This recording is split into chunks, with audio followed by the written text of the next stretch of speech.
जी, तो last class में मैं आपको ये बता रहा था कि मोनोपोलिस्ट जो है ना, उसका ऑब्जेक्टिव हमेशा प्रॉफिट मैक्सिमाइजेशन नहीं होता। आगे चल के भी देखेंगे, लेकिन यहाँ भी थोड़ा सा बता दूं कि आपके सामने जो डायग्राम मैंने बनाई हुई है, इसमें profit maximisation level of output जो है वो M C is equal to M R है। मैं इसको पेंट में खोल लेता हूँ।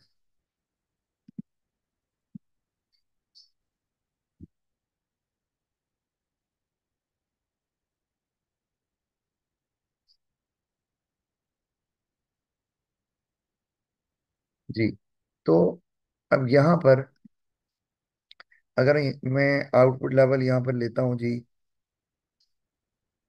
Q1, यहाँ ले रहा हूँ Q1। तो ये वो लेवल है जहाँ पे ये उसका ऑब्जेक्टिव है प्रॉफिट मैक्सिमाइजेशन। अच्छा, होता है कि नहीं होता, ये एक अलग बात है ना, उसकी वो कॉस्ट को देखना पड़ेगा, वो किस स्केल पे ऑपरेट कर रहा है। लेकिन ये उसका प्रॉफिट मैक्सिमाइजेशन लेवल है। मतलब प्रॉफिट अगर प्रॉफिट मैक्सिमाइज होगा तो इसी आउटपुट लेवल पे ही होगा, जिसको M C equal to M R कह रहे हैं। अच्छा, लेकिन जो मोनोपोलिस्ट है वो, सॉरी, क्या मैंने लिख दिया यहाँ पे, कहाँ गया, वो है ये M C equal to M R. कहाँ पर है? यहाँ पे ना, ये है ना, यही है ना M C equal to M R. जी सर। तो ये तो हमें पता ही है। और यहाँ पर ये जो इक्विलिब्रियम है वो यहाँ हमें नजर आ रहा है, ई पे। अच्छा, लेकिन वो जो मोनोपोलिस्ट है वो यहाँ पर भी प्रोड्यूस कर सकता है, E1 पे। E1 पे क्या हो रहा है अगर हम देखें, तो ये कौन सा आउटपुट लेवल है? अगर हम देखें, क्या यहाँ पर मैं आपको बताने चाह रहा था, ऑब्जेक्टिव तो डिफरेंट है, लेकिन और मोनोपोलिस्ट हमने पढ़ा था कि ना तो एलोकेटिवली एफिशिएंट होता है और ना ही वो प्रोडक्टिवली एफिशिएंट होता है। ये बात हुई थी ना हमारी। जी सर। तो अब ये जो पॉइंट है जो मैंने अभी यहाँ पर लिया हुआ है, Q1 के नाम से मैं लेता हूँ, यहाँ पर आप मुझे ये बताओ कि क्या जो एलोकेटिवली एफिशिएंट की कंडीशन है वो क्या है भला? M C is equal to P. P. तो Q1 पे जहाँ वो प्रोड्यूस कर रहे हैं, यानी कि जो E1 पॉइंट है, क्या यहाँ पे M C is equal to P है? ये है या यस। है? इसका मतलब है मोनोपोलिस्ट चाहे तो यहाँ पर भी प्रोड्यूस कर सकता है, लेकिन उसके लिए उसे क्या करना पड़ेगा? प्राइस को थोड़ा कम करना पड़ेगा, और आउटपुट जो है ना उसकी थोड़ी, उसको ज्यादा करना पड़ जाएगा। तो वो एलोकेटिवली एफिशिएंट भी हो सकता है अगर मोनोपोलिस्ट चाहे तो। लेकिन जाहिर बात है फिर उसको profit maximisation level of output से हटना पड़ेगा। तो ऑब्जेक्टिव भी उसका जो है वो प्रॉफिट मैक्सिमाइजेशन नहीं रहेगा। अच्छा, इसी तरह और भी ऑब्जेक्टिव हैं। जैसे कि अगर मैं कहता हूँ, यहाँ सिर्फ आइडिया को दे रहा हूँ, रेवेन्यू मैक्सिमाइजेशन अगर ये ऑब्जेक्टिव है, फर्ज किया किसी का, तो यहाँ पे एलोकेटिव एफिशिएंसी हो गई। अगर मैं यहाँ पे कहता हूँ कि मोनोपोलिस्ट जो है वो प्रोडक्टिव एफिशिएंसी भी अचीव करता, और वो भी कर सकता है, यकीनन कर सकता है। वो मोनोपोलिस्ट अपनी आउटपुट को जानबूझ के कम बना रहा होता है ताकि ज्यादा प्राइस चार्ज करे और अपने प्रॉफिट को मैक्सिमाइज करे। वो हमें यहाँ नजर भी आ रहा है कि P1 हायर प्राइस है और Q जो है वो लोअर आउटपुट है। तो वो जो है ज्यादा आउटपुट भी प्रोड्यूस कर सकता है और अपनी एवरेज कॉस्ट को मिनिमाइज भी कर सकता है। और हमने पढ़ा था, हमने इकोनॉमी स्केल भी पढ़ा है, हमने डिस्कोनॉमी स्केल भी पढ़ा है। तो ये आपको पता होगा कि एक तो हमारे पास ये है ना कि हम एवरेज कॉस्ट को जो है वो उस पॉइंट पे ऑपरेट करें जहाँ एवरेज कॉस्ट मिनिमम है। और एक और भी है कि आपकी जो एवरेज कॉस्ट है वो लोएस्ट पॉसिबल इसी पर भी हो। तो ही हम कहते हैं ना कि प्रोडक्टिवली एफिशिएंट है। यही हमने ऐसे ही देखा हुआ है। यानी कि मैं यहाँ पे एक मिनट, जरा आपको समझाने के लिए बता रहा हूँ। ये दो कर्व हैं यहाँ पे। तो अगर तो मोनोपोली जो है वो यहाँ पर प्रोड्यूस करेगा इधर, तो ये जो है वो हमारे पास टेक्निकल एफिशिएंसी होगी, क्योंकि इस लेवल पे लाजमी है कि जो एमसी है वो भी अ, इसको कट कर रहा हो, यानी कि एमसी इज इक्वल टू ए सी हो। यानी कि ऐसे होगा,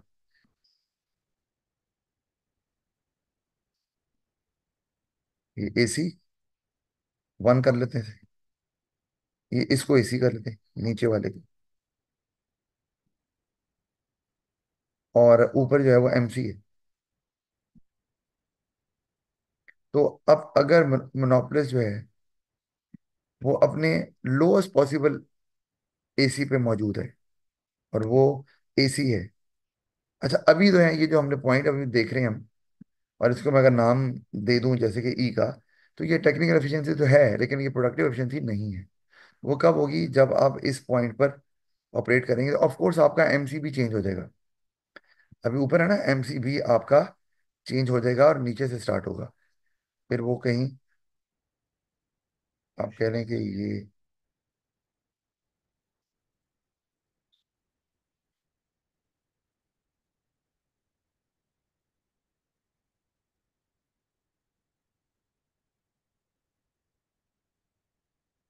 ये ठीक है।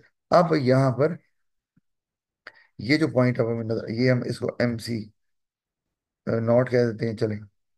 और इसको हम इक्विलिब्रियम बोल देते हैं। दिखाने बताने का मतलब क्या है कि अब अगर वो इस पॉइंट पे ऑपरेट करेंगे, ई नॉट पे अगर मोनोपोलिस करेगा, तो वो प्रोडक्टिवली एफिशिएंट भी हो सकता है, क्योंकि एक्स एफिशिएंसी भी होगी और टेक्निकल एफिशिएंसी भी मौजूद होगी। तो उसके लिए एक तो मोनोपोलिस जो है, आपको पता है ये ऐसा कब होता है, यानी कि अगर आप एवरेज कॉस्ट के मिनिमम पॉइंट पर हैं, तो इसको क्या बोलते हैं? क्या बोलते हैं इसको? हमने इकोनॉमीज ऑफ स्केल पढ़ा नहीं है, इंटरनल और एक्सटर्नल?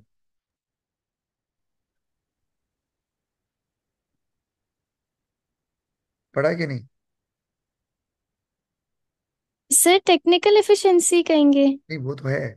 हाँ, नहीं, वो तो आपकी बात सही है, टेक्निकल है और एक्स एफिशिएंसी भी है। वो एक मिनट में ना, शायद मैंने अम, ये मोनोपोली चल रही है ना। अच्छा, ये तो है ना, पढ़ा हुआ हमने ना, बिल्कुल। वो मैं देख रहा था, हमने वो पढ़ लिया। वो है इंटरनल और एक्सटर्नल इकोनॉमी ऑफ स्केल। आपको याद है ये? जी क्या सर। दोनों में फर्क आपको पता है वैसे तो? बताओ जरा। सर इंटरनल में जब एक फर्म की एवरेज कॉस्ट कम होती है, और एक्सटर्नल में जब पूरी इंडस्ट्री में जो फर्म्स हैं उनकी इंडस्ट्री एक्सपैंड होने की वजह से। ओके, और सही। और इंटरनल इकोनॉमी स्केल में आपने ये हमने देखा भी था कि मूवमेंट अलोंग द कर्व होगी। इसमें इंटरनल इकोनॉमी स्केल, एक फॉर्म की एवरेज कॉस्ट कम हो रही है। क्यों कम हो रही है? क्योंकि उनकी आउटपुट में इजाफा होता जा रहा है। बेसिकली स्केल ऑफ आउटपुट में इजाफा होता जा रहा है, तो कॉस्ट कम होती जा रही है। लेकिन जो एक्सटर्नल इकोनॉमी स्केल है, उसमें सेम आउटपुट पे, सेम आउटपुट लेवल पे आपकी कॉस्ट कम हो जाती है। यानी कि फर्ज किया आप अभी इस पॉइंट पर हैं, एग्जांपल दे रहा हूँ, तो आप जो है वो यहाँ से जंप करके यहाँ आ जाएंगे। ये क्योंकि आपका तो आउटपुट में इजाफा नहीं हुआ, लेकिन तो आपकी एवरेज कॉस्ट कम कैसे हो गई? सवाल ये है, क्या वजह भाई? एवरेज कॉस्ट नीचे को शिफ्ट एवरेज कर कॉस्ट गई। नीचे को शिफ्ट कर दो।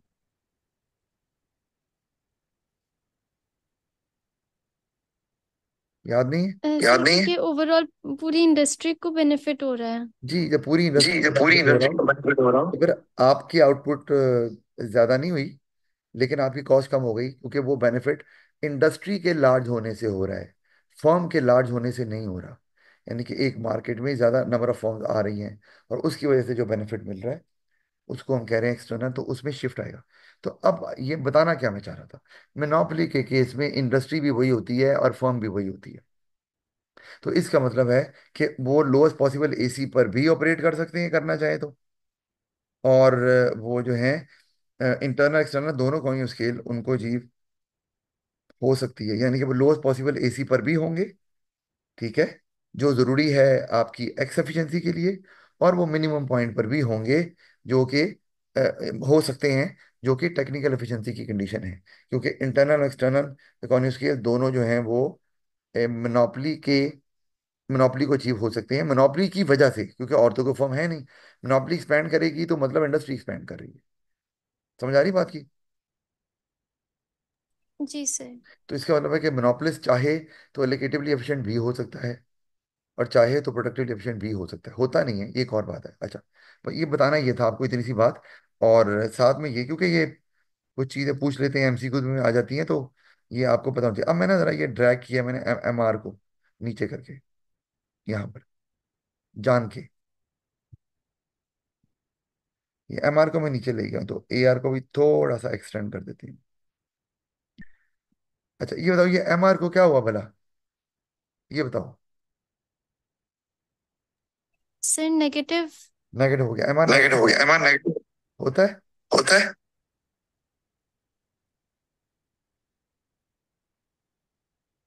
जी सर, जब टोटल रेवेन्यू डिक्रीज होगा। जी बिल्कुल सही जी होगा। बिल्कुल सही हो। और एआर तो कभी नेगेटिव हो ही नहीं सकता ना, फॉर्मूला भी हमें पता है उसका। तो इसका मतलब है अगर कोई फर्म यहाँ पे प्रोड्यूस करे, ये हमने आगे पढ़ना है, लेकिन पहले से आपको मैंने कहा बता दूं ताकि आपको पता हो। एम आर यहाँ पर कितना है, sir zero. Let's see. Let's see.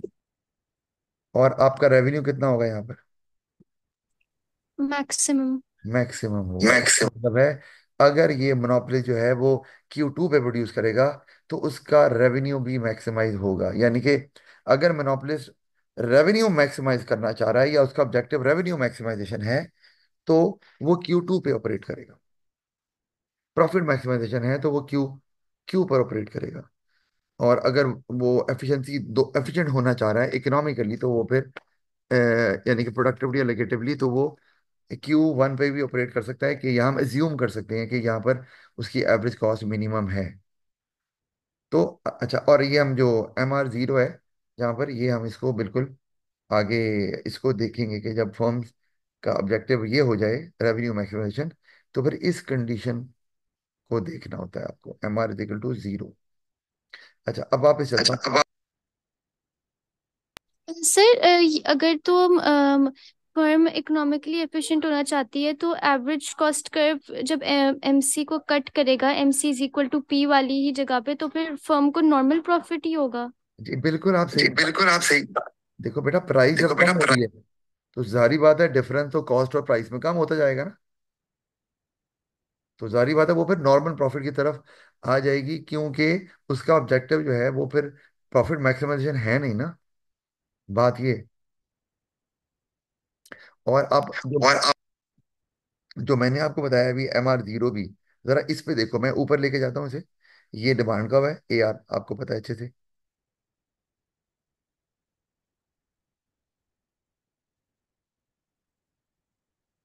ये ये डिमांड कब है, तो यहीं तक जा सकते हैं ना इस लेवल पे। और मैं इसको यहाँ पे मिला देता हूँ, तो अब आपके सामने आपको नजर आ रहा है कि प्राइस जो है ना वो बहुत कम हो गई है, पी पे आ गई है। इसका मतलब है कि हमने पढ़ा भी था कि अगर एक मोनोपोलिस्ट है, उसमें ये या जितने भी इम्परफेक्ट कंपटीशन में फर्म्स होती हैं, अगर उन्होंने अपने आउटपुट में इजाफा करना है तो उनको प्राइस को कम करना पड़ेगा। और अगर वो प्राइस को कम करेंगे तो जारी बात है उनका ऑब्जेक्टिव जो है वो प्रॉफिट मैक्सिमाइजेशन ना रहे। लेकिन लेकिन हैविंग सेड दैट, ये भी ध्यान में रखना है कि जब वो आउटपुट को ज़्यादा करेंगे तो उनका, अगर तो मोनोपोली है तो उसका तो फिर एवरेज कॉस्ट जो है ना वो, आप मिनिमम पॉइंट पे भी जाएंगे, शिफ्ट भी होगा, तो एमसी भी शिफ्ट हो सकता है। एमसी भी यहाँ से शिफ्ट होके नीचे चला जाएगा। तो ये डिपेंड करता है, लेकिन जाहिर बात है प्राइस कम हो रही है, तो अब आपका ऑब्जेक्टिव प्रॉफिट मैक्सिमाइजेशन है नहीं, आप रेवेन्यू मैक्सिमाइज करना चाह रहे हैं। ठीक है। जी सर। अच्छा वापस चलते हैं उधर, यहाँ पे। अच्छा, नेचुरल मोनोपोली का मैंने आपको बताया था कि इसमें प्रॉफिट जो फिक्स कॉस्ट होती है ना वो बहुत हाई होती है। तो आप एक सर्टन लेवल ऑफ आउटपुट तक प्रोड्यूस कर भी लें, तो आपकी जो एवरेज कॉस्ट है वो मिनिमम नहीं हुई होती। तो इसलिए इस डायग्राम में आपको नजर आ रहा है कि लॉन्ग रन एवरेज कॉस्ट और लॉन्ग रन मार्जिनल कॉस्ट दोनों गिर रहे हैं। लॉन्ग रन मार्जिनल कॉस्ट ऊपर जा ही नहीं पा रही, क्योंकि ऊपर तो तब जाएगी ना जब एवरेज कॉस्ट मिनिमम होगी, तो उसको उसको कट करके ऊपर जाएगी ना। तो वो मिनिमम में हुई नहीं हुई। इसका मतलब है कि स्टिल अभी इस फर्म को अपनी कॉस्ट को मिनिमाइज करने के लिए फर्दर और आउटपुट प्रोड्यूस करनी है। तो अगर यहाँ पर एक से ज़्यादा फर्म्स आ जाएंगी, तो फिर तो दोनों के हिस्से में कुछ आने वाला नहीं है, क्योंकि दोनों की जो आउटपुट लेवल पर कम हो जाएगा, क्योंकि आउटपुट आपकी शेयर हो गई। तो फिर आप जो है ना वो प्रॉफिट को मैक्सिमाइज कभी भी कर ही नहीं पाएंगे। बल्कि प्रॉफिट को मैक्सिमाइज क्या करना है, आप तो शायद नॉर्मल प्रॉफिट भी कमा ना पाए। तो ऐसा बिल्कुल हो सकता है जैसे स्कूल में होता है, एक कैंटीन है और उसमें लिमिटेड आपके पास लेट से कि स्टूडेंट्स हैं, और या जो स्कूल वाले वो रेंट बहुत ज़्यादा चार्ज कर रहे हैं, और आपका रेंट ज़्यादा है तो आप ज़्यादा आउटपुट प्रोड्यूस करेंगे तो रेंट स्प्रेड होगा ना डिफरेंट यूनिट्स में। लेकिन वो अगर स्कूल वाले तीन कैंटीन अलाउ करते हैं और तीनों कैंटीन डिफरेंट ओनरशिप के अंडर आ रही है, तो जाहिर बात है आपका आउटपुट लेवल एक हद से ज़्यादा बढ़ नहीं सकता, और आप जो रेंट पे कर रहे हैं वो उतना ज़्यादा स्प्रेड नहीं होगा, तो कॉस्ट भी उतनी कम नहीं होगी, और आप उतना प्रॉफिट कमा नहीं पाएंगे जो आप कमाना चाह रहे हैं, या रीजनेबल अमाउंट ऑफ प्रॉफिट नहीं होगा। तो इसलिए बेहतर ये होता है इसमें, वो फिर कैंटीन ओनर क्या कहेंगे कि भाई या तो एक ही फर्म रखें, अगर आपने ज़्यादा रखनी तो हम जा रहे हैं, बल्कि इनफैक्ट कोई भी कैंटीन ओनर जो है ना वो कैंटीन चलाना नहीं चाहेगा वहां पर, क्योंकि उसे पता है कि उसको फायदा नहीं होने वाला। इसी वजह से, क्या ये मैं बता रहा हूँ, अगर रेंट बहुत ज़्यादा स्कूल ले रहा है तो फिक्स कॉस्ट किसी भी किस्म की हो सकती है, लेकिन नेचुरल तो इसमें कोई बैरियर नहीं है। लेकिन जो फर्म पहले से मौजूद है उसके मुकाबले में कोई और आएगा ही नहीं, क्योंकि उसे पता है फायदा किसी को नहीं होने वाला। तो इस तरह की कंडीशन को नेचुरल मोनोपोली बोलते हैं। समझ आ गई ना? सर, यहाँ पर जो profit maximising level of output है, जब फर्म की फिक्स कॉस्ट ही वो नहीं हो रही, तो फिर उसको किस तरह profit maximising level of output ये हो सकता है, Q1? या यहाँ या यहाँ पर सर, यहाँ पर Q1 है, MC जहाँ पर MR को कट कर रहा है। MCMR को यहाँ कर, MCMR को कहाँ कट कर रहा है, नीचे? जी आप सर। कह रहे हो, अच्छा। आप कह रहे हो, अच्छा। ए यहाँ पर, ये। यस। हम्म तो MC से उल्टा MR हम कह रहे हैं। अच्छा, अब आपने यही बात याद रखनी है, हम यही बात कर रहे हैं। वो अगर यहाँ, वो तो हमने ये देख रहे हैं कि एवरेज कॉस्ट गिरती जा रही है, वो यहाँ प्रोड्यूस कर रहा है, तो उसकी कॉस्ट अभी भी गिरी है। अब हम कहें ये profit maximisation level of output है, इसको बोल दें, तो हमने पढ़ा यही है जो आप भी कह रही हो। तो और अगर फर्म एम कर रही है तो याद रखना है, MC जब बढ़ रहा होता है, MC = MR, जब वो बढ़ रहा है, जब वो नीचे को जा रहा है और कट कर रहा है, वो profit maximisation level of output नहीं होता। मैं इसकी एक छोटी सी एग्जांपल आपको देता हूँ, क्योंकि आपने सवाल अच्छा किया है।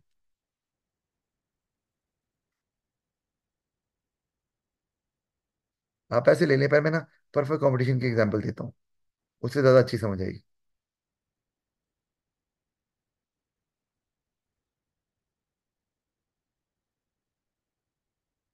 क्योंकि आपको पता है कि हम जो है वो जब भी MC ड्रॉ करते हैं तो हम अपवर्ड स्लोपिंग MC ही ड्रॉ करते हैं, डाउनवर्ड स्लोपिंग का ना होने वाला हिस्सा ड्रॉ करते हैं। ठीक है, और मैंने आपको बताया था कि जब मार्जिनल कॉस्ट गिर रही है तो वो इतना कोई हमारे लिए इंपॉर्टेंट है नहीं, क्योंकि वो तो फायदा ही हो रहा है ना आपको। जब गिरती है तो तब मैटर ऑफ कंसर्न होता है, तो हम वो शो ही नहीं करते कभी। ठीक है, लेकिन आपने सवाल पूछा है तो मैं अभी सोचा है मैंने कि कोई पता नहीं वो ये भी बात ना पूछ, पूछी तो नहीं अभी तक, लेकिन बहरहाल पूछ सकते हैं। A लेवल तक जारी बात है। तो अब यहाँ पर मैं आपको दिखा रहा हूँ कि MC है हमारे पास।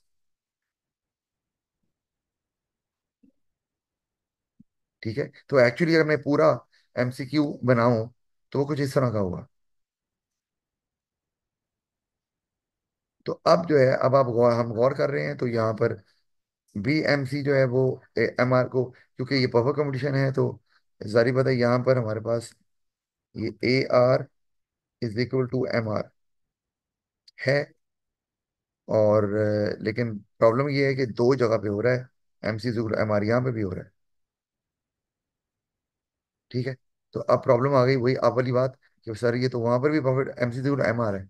तो ये चीज मैं आपको बता रहा हूँ, क्योंकि हम दूसरा पार्ट बनाते नहीं ना नीचे जाने वाला, इसलिए वो दो जगह पे इंटरसेक्ट कर नहीं रहा होता। तो आपने याद रखना है कि हमारे पास जो सेकंड वाला जहाँ पे दोबारा कट कर रहा है ना, यानी कि वो आपका प्रॉफिट मैक्सिमेशन लेवल आउटपुट होगा। यानी कि मैं इसको लिख सकता हूँ अब, अगर क्लियरली लिखना चाहूँ तो हम कहेंगे कि प्रॉफिट मैक्सिमम लेवल है MC = MR, where MC cuts MR from below. ये आपने याद रखना है, यानी कि जब वो नीचे से काटेगा तो आपका यहाँ पर MC = MR वेयर, नहीं एक minute, profit maximisation level of output. ये आप अपना ना ऐड भी कर सकती हो अपने नोट्स में। Profit maximisation level output occurs where MC cuts MR from below. अच्छा, अब उसकी वजह क्या है? आपको नजर आ रहा है कि भाई अगर वो ये नहीं करता, वो कहते नहीं भाई, मैंने तो इसी को बनाना है, पॉइंट जो ई है, मैंने इसी को बनाना, M C equal to M R, आपने कहा है तो यही होगा, तो हमें प्रूफ तो करना पड़ेगा ना, सारी बात है। तो उसमें हमें क्लियरली नजर आ रहा है क्या, कि अगर वो M C is equal to M R point E को बना लेता है, तो होगा ये कि some form of potential profit will be lost, और वो ये वाला होगा, क्योंकि इस एरिया के अंदर, यानी कि उसने आउटपुट जो है ना वो अपनी कम कर ली है, और वो उतनी नहीं बना रहा यहाँ पे। तो इसका मतलब है वो अगर ई वन तक नहीं जाएगा, तो एमसी अभी एमआर से कट होगी, तो वो वाला जो प्रॉफिट है, जो फर्म ले सकती है पोटेंशियल प्रॉफिट, एडिशनल प्रॉफिट, वो नहीं होने वाला। और रेड एरिया जो है ना, ये लॉस ऑफ पोटेंशियल प्रॉफिट हो जाएगा। जी। अब सवाल है कोई आपका? No sir. अच्छा, अब इसी तरह मैं आपको, ये तो परफेक्ट कंपटीशन की है ना, तो हम इसको दूसरी भी डायग्राम इसकी देख लेते हैं। लेट्स से ये हमारे पास एम आर है, कोई सी भी इम्परफेक्ट कंडीशन, इम्परफेक्ट मार्केट की कंडीशन हम ले लेते हैं, और यहाँ पर हमने,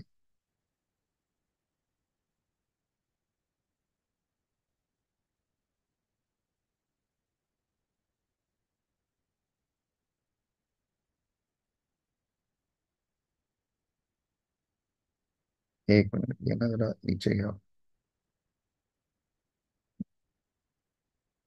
ये देख। अब यहाँ से ये ऐसे एमसी पूरा बनाना है तो फिर ऐसे ही बनेगा। तो जारी बात है यहाँ पर फिर एमसी दोनों जगह कट करता हुआ नजर आ रहा है, लेकिन जारी बात है ये वाला जो आउटपुट है, ये आपके लिए, ये प्रॉफिट को मैक्सिमाइज नहीं करने वाला, क्योंकि एमसी फिर एमआर से नीचे भी जा रहा है। तो ये जो आउटपुट लेवल है ये होगा, क्योंकि यहाँ पर एमआर एमसी को नीचे से कट कर रहा है। क्लियर? जी सर। गुड। लेकिन आपने बड़ा अच्छा सवाल किया है। अच्छा, ये किसी ने भी नहीं किया स्कूल के अंदर ना, जो आपने सवाल कर दिया है। अच्छा खैर, अम, अब हम आगे कंटेस्टेबल मार्केट पे। अच्छा, कंटेस्टेबल मार्केट को आपने समझना है कि इसमें एक फर्म भी हो सकती है और कई फर्म भी हो सकती है। आप कहेंगे सर ये क्या बात ही, एक फर्म है तो वो मोनोपोली बन गई फिर तो, और ज्यादा फर्म भी हो सकती हैं तो वो तो फिर कंपटीशन में आ गए हम। तो अब इसमें होता क्या है असल में, कंटेस्टेबल मार्केट में एंट्री और एग्जिट बैरियर ना होने के बराबर होते हैं या होते ही नहीं है।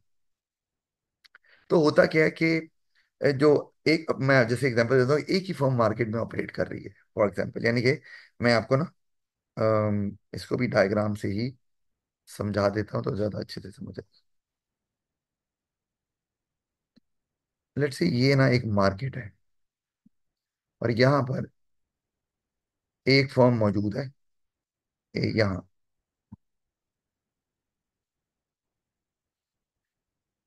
और वो ऑपरेट कर रही है। अब ये बज़ाहिर तो मोनोपोली लग रही है हमें, लेकिन यहाँ पर बाहर ढेर सारी फर्म्स मौजूद हैं, हर तरफ, मार्केट से बाहर, और वो कभी भी मार्केट में आ सकती हैं। और वो कब आएंगी? ऑफ कोर्स वो तब आएंगी जब उन्हें लगेगा कि there is some profit to be taken. ठीक है, ढेर सारी। तो आप कह सकते हैं कि some potential entrants waiting for the profit to be earned. तो जैसे ही फर्म जो है वो सुपर नॉर्मल प्रॉफिट कमाना शुरू होगी और कमाएगी, तो ये जो फर्म आपको नजर आ रही हैं, they will start entering the market. और चूंकि एंट्री बैरियर होते नहीं है, और उनको पता है, अच्छा, और एग्जिट बैरियर भी नहीं होते, तो होगा ये कि जब ये एंटर होंगी तो ऑफ कोर्स जो प्रॉफिट है वो डिवाइड होना शुरू हो जाएगा, क्योंकि नंबर ऑफ फर्म बढ़ना शुरू हो गई है। पढ़ा हुआ है हमने परफेक्ट कंपटीशन के अंदर भी। ठीक है जी। तो अब उससे क्या हो रहा है कि ये डिफरेंट जो फर्म्स हैं, नीली पीली, ये मार्केट में आ गई हैं। अब ये है कि जैसे ही वो मार्केट में आएंगी प्रॉफिट कम होना शुरू हो जाएगा फॉर ईच फर्म। और उससे ये होगा कि फिर वो कहेंगे अच्छा यार प्रॉफिट अब इतना नहीं है हमारे कम कमाने के लिए। तो हम वो क्या करेंगी, क्योंकि एग्जिट भी आसान है, वो यहाँ से मार्केट से बाहर निकल जाएंगे। जैसे ही देखेंगे भाई अब कुछ नहीं है यहाँ करने वाला, वो कहेंगी ठीक है, वो बाहर निकलना शुरू कर देंगे। तो इसका मतलब ये है कि अब कंटेस्टेबल मार्केट है, एक फर्म भी हो सकती है, ज्यादा भी हो सकती है, लेकिन सुपर नॉर्मल प्रॉफिट वो नहीं होने देती लॉन्गर रन के अंदर। होंगे तो वो मार्केट में आ जाएंगी, और जैसे ही कम होगा वो मार्केट से निकल जाएंगी। तो हो सकता है कि जब निकले तो एक ही रह जाए, लेकिन उसको एक फर्म को देख के मोनोपोली बोलना नहीं है। वो कंटेस्टेबल मार्केट है, और यही सबसे बड़ा फीचर है कि कंटेस्टेबल मार्केट में एक फर्म और एक से ज्यादा भी हो सकती हैं। और अगर एक है तो इसका मतलब ये नहीं है कि बाकी फर्म्स मार्केट में तो नहीं है लेकिन वो बाहर वेट कर रही हैं, जैसे ही उन्हें नजर आएगा पोटेंशियल प्रॉफिट वो एंटर हो जाएंगे। तो ये मेन डिफरेंस है आपकी कंपटीशन जहाँ होता है या मोनोपोली होती है, और जहाँ कंटेस्टेबल मार्केट है। तो कंटेस्टेबल मार्केट का मतलब है कि it has potential of huge competition. Contestable market ये है कि कभी भी कंटेस्ट कर सकती हैं बाकी फर्म्स दूसरी फर्म्स के साथ जो मार्केट में पहले से मौजूद है। ठीक हो गया ना ये? यस। अच्छा, और ये बाकी तो आप पढ़ लेंगे, इसकी कंडीशन जल्दी से देख लेते हैं। एक, there is a pool of potential entrants seeking to enter the market. Entry and exit are costless. That means potential entrants can freely enter and leave the market. All firms are subject to the same regulations and state of technology. ये भी कि मतलब same law है, कोई किसी को कोई right नहीं है, जैसे हम कहते हैं कोई पेटेंट मिला हुआ है या लीगली प्रोटेक्टेड है। जारी बात है, आपको पता है कि वो अगर लीगली प्रोटेक्टेड हो तो एंट्री बैरियर बन जाता है ना। तो वो हमने देखा भी है कि नहीं होता। और स्टेट ऑफ टेक्नोलॉजी भी सबके पास सेम ही है, क्योंकि ये भी एक बैरियर बन सकता है कि आपके पास टेक्नोलॉजी है लेटेस्ट और बाकियों के पास नहीं। Mechanism are in place to prohibit limit pricing. अच्छा, और ये भी लिमिट प्राइसिंग एक्चुअली क्या होती है कि जब प्राइस बहुत ज़्यादा कम चार्ज की जाए, और ताकि आप नए पोटेंशियल एंट्रेंट्स को मार्केट में ना हो आने दें। ये आपने पढ़ा पढ़ा भी हुआ है, जैसे प्रीडेटरी प्राइसिंग होती है ना। जी सर। एक बार फर्क ये है कि लिमिट प्राइसिंग में ना होता ही है, आगे पढ़ेंगे हम ऐसे इसको भी। होता ही है कि आप ना फर्म्स को एंटर होने नहीं देते। और जो प्रीडेटरी प्राइसिंग होती है जो आपने पढ़ी हुई है, ओ लेवल में भी पढ़ी हुई है, उसमें ये होता है कि आप फर्म्स को बाहर निकालना चाहते हैं। फर्क ये है, उसमें भी लो प्राइस चार्ज करते हैं बहुत, इसमें भी, इसमें पर्पज है एंटर ना हो, यानी कि वो एंट्री बैरियर के तौर पे काम करेगा। और उसके अंदर जो फर्म ऑलरेडी मौजूद है उनको आप किक आउट करना चाह रहे हैं मार्केट से, तो आप प्राइस को बहुत ज्यादा चार्ज कर रहे हैं कम। अच्छा, तो ऐसा जो है जो अच्छा वो मैकेनिज्म मौजूद है, तो उसमें लिमिट प्राइसिंग आप नहीं कर सकते, तो नहीं कर सकते तो जारी बात है फिर कोई बैरियर जो है ना वो क्रिएट नहीं होता। ब्रैकेट में मैंने लिखा भी हुआ है। तो यानी कि क्योंकि उसमें फिर क्या होता है कि जो एग्जिस्टिंग फर्म्स हैं उनके उनकी कॉस्ट कम होती है पोटेंशियल एंट्रेंट से, तो ये नहीं होता। अच्छा, फिर firm already the market are, अच्छा ये मैं आपको बता रहा हूँ, हिट एंड रन कंपटीशन। ये वही वाला कंपटीशन है, कौन सा वाला बताओ? यही ना हिट का यही मतलब। ना हिट का मतलब। चलो बताओ बताओ। चलो बताओ बताओ। कि सर जब सुपर नॉर्मल प्रॉफिट हो रहा है तो वो अंदर आ रहे हैं, और फिर जब प्रॉफिट नहीं हो रहा तो बाहर जा रहे हैं। जी बिल्कुल। जी हिट, बिल्कुल। हिट। अपने टारगेट को अपने। हिट किया जब प्रॉफिट ज्यादा नजर आ रहा है उन्हें, और टारगेट को हिट करके जब नजर आया कि भाई अब नहीं है कुछ तो वो निकल जाएंगे। ठीक है। अच्छा, और perfectly competitive firm is more similar to a perfectly contestable market. ये तो हमें समझ आती है, सारी बात है।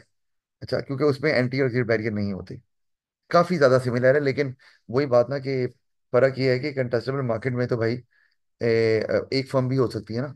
तो परफेक्ट कंपटीशन में एक फर्म तो कभी होती ही नहीं है, वहां तो होते ही very large number of sellers होते हैं। तो ये एक, लेकिन ज्यादा क्लोज यही है, सारी बात है, क्योंकि एंटी एग्जिट बैरियर नहीं होते, बाकी तो सब में होते ही है। अच्छा, फिर only firms are only normal profits are earn in the long run. ये आपको पता है, firms are not able to apply cross subsidisation. अच्छा, अब ये क्या है, ये वही चीज है जो हमने पढ़ा था, प्राइस डिस्क्रिमिनेशन पढ़ा था ना हमने। जी प्राइस सर। प्राइस डिस्क्रिमिनेशन आपको याद है तो ये क्रॉस सब्सिडाइजेशन ही है, कि एक जगह कम प्राइस चार्ज करके ताकि आप एंट्री बैरियर क्रिएट करें उस मार्केट में जहां पोटेंशियल एंट्रेंस का थ्रेट है, और दूसरी जगह जहां पे थ्रेट नहीं है वहां पे प्राइस ज्यादा चार्ज करके आप कवर कर लेंगे। यानी कि आप सपोर्ट कर रहे हैं। क्रॉस सब्सिडाइजेशन का मतलब यही है कि मैं एग्जांपल देता हूं आपको कि मेरे ना एम एम आलम रोड पे एक रेस्टोरेंट है।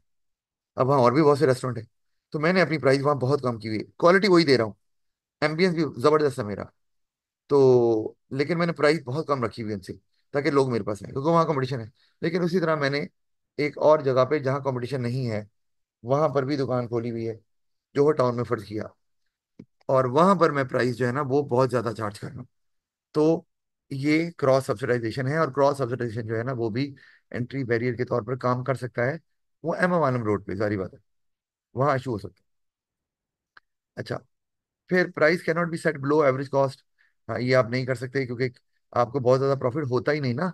हमने ये पढ़ा था कि आप प्राइस अपनी कॉस्ट से भी कम पर बेचना शुरू कर देते हैं, ताकि नए एंट्रेंट ना आए। ये तो मोनोपोलिस्ट कर सकता है, जिसको सुपर नॉन प्रॉफिट होता है और बहुत प्रॉफिट अर्न उसने किया होता है। तो हमने तो पढ़ा है कि इसमें तो सुपर नॉन प्रॉफिट आप होता ही नहीं, होता है तो जैसे ही सब आ जाते हैं मार्केट में, तो आपके पास इतना प्रॉफिट नहीं होता कि आप एक लंबे अरसे तक या एक सर्टन टाइम पीरियड तक अपनी कॉस्ट से कम पर बेचें और सर्वाइव भी करें। एलोकेटिव एफिशिएंसी, ये दोनों अचीव करना जरूरी है। उन दोनों को अपनी कॉस्ट को मिनिमाइज रखना है इन्होंने, यानी कि ये कॉस्ट को मिनिमाइज करके ही प्रॉफिट ज्यादा कमाते हैं। अच्छा, द नंबर ऑफ फर्म्स, मतलब वरना तो ये भी है ना, प्राइस ज्यादा कर लें और प्रॉफिट मैक्सिमाइज होगा तो बाकी भी आ जाएंगे फिर मार्केट में। प्राइस ज्यादा तो गई उनकी।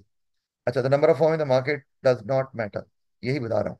ये सबसे इंपॉर्टेंट पॉइंट है ये, कि कंटेस्टेबल मार्केट में नंबर ऑफ फर्म्स मैटर ही नहीं कर रही। कि हम कहें इतनी फर्म होंगी, जैसे हम पढ़ते रहे हैं मोनोपोलिस्टिक कंपटीशन में या ओलिगोपली में या डीओपली भी मैंने बताया, मोनोपली भी आ गई। यहाँ मैटर नहीं कर, यहाँ वो कंडीशन मैटर कर रही है। तो फर्म एक भी हो सकती है, एक से ज्यादा भी हो सकती है, उससे फर्क नहीं पड़ता। जी, कोई क्वेश्चन है इससे रिलेटेड? क्वेश्चन है इससे रिलेटेड। सर जो सेकंड लास्ट पॉइंट है ये प्लीज एक दफा एक्सप्लेन कर देंगे किस तरह एफिशिएंसी। हाँ, ये बता रहा हूँ आपको, ये दोनों। अच्छा, अब यहाँ पर हमने एलोकेटिव एफिशिएंसी और प्रोडक्टिव एफिशिएंसी, ये दोनों अचीव करती हैं। एक तो पहले हमने देखा प्रोडक्टिव एफिशिएंसी तो अचीव करनी ही होगी इन्हें, क्योंकि उनको कॉस्ट को कम कम रखना है, और क्योंकि प्राइस को ज्यादा नहीं कर सकते। और एक ये बात है। दूसरा ये कि उन्हें पता है प्राइस ज्यादा करेंगे तो फिर तो वो क्लियर सिग्नल मिल गया ना आपको, कि जी प्राइस ज्यादा हो रही है, इसका मतलब इनके पास पावर है, और फिर ये सुपर नॉर्मल प्रॉफिट कमा सकती हैं।